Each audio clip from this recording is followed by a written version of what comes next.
Salam, hər vaxtınız xeyir olsun. Bugün Azərbaycan dili 9-cu sinif yeni test toplusundan belə bir sualın izahına baxırıq. Verilmiş cümlələr əsasında cədvəldəki uyğun fikirləri müəyyən edin. 3 cümlə verilib və gəlin fikirlərimizə baxaq. Cümlələrdən yalnız birinə aid fikirdə komponentlər arasında tabiəsizlik əlaqəsi var. Tabiəsizlik əlaqəsi harda olur? Həmcins üzvlər arasında və yaxud da tabisiz mürəkkəb cümlənin tərəfləri arasında. Gəlin birinci cümləmizi oxuyaq. 1 ilə yaxın idi ki, şəhər xoşbəxt günlər keçirirdi.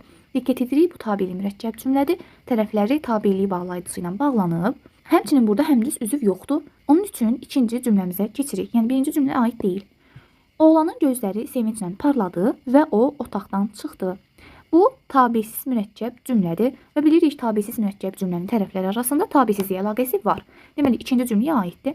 Üçüncü cümlədə deyir ki, əgər qaçıblarsa, deməli çox ağıllı iş görüblər. Burada da eyni qayda tabeli mürəkkəb cümlədir. Deməli bunu da götürmürük. Cavab olur bir cümlə. Komponentlər arasında tabisizlik əlaqəsi var, yalnız birinə aid fikirdir. Doğrudur, biri götürdük.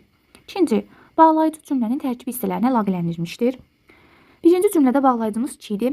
İkinci cümlədə bağlayıcımız vədir. Üçüncü cümlədə bağlayıcımız əgərdir. Deməli bu hər üçünə aid fikirdir. Bunu götürmürük.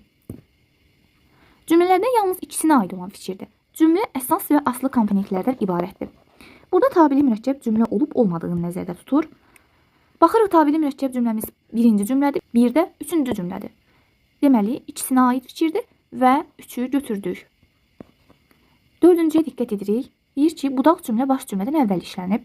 Söhbət birinci və üçüncü cümlələr üçün keçərlidir. Bilirik ki, tabisiz mürəkkəb cümlədə baş və budaq cümlə olmur. Deməli, deyir ki, 1 ilə yaxın idi ki, şəhər xoşbəxt günlər keçirirdi. Birinci cümləmizdə birinci baş cümlə gəlib, ikinci budaq cümlə gəlib, üçüncü cümləmizdə əgər qaçıblarsa, deməli, çox ağıllı iş görüblər. Burada birinci budaq cümlə gəlir, ikinci baş cümlə gəlir. Deməli, bu yalnız ikisinə aid fikir deyil, yalnız birinə aid fikirdir. Dördü götürmürük. Cümlələrin heç birinə aid olmayan fikirdir. Baş cümlə budaq cümlədən əvvəl işlənmişdir. Bu birinci cümləyə aid olan fikirdir. Deməli, 5 birinə aiddir. Altıncıda deyir ki, ədat cümlənin tərkib hissələrini əlaqələndirən vasitədir. Birinci cümlədə bağlayıcıdır, ikinci cümlədə də bağlayıcıdır, üçüncü cümlədə əgər var, isə hissəciyi var və biz bunun üçün də 6 olan fikri doğru hesab edirik. Cavab olur 1, 3, 6 C variantı. Videosu sizin üçün faydalı oldusa bəyənməyi və kanala abunə olmağı unutmayın.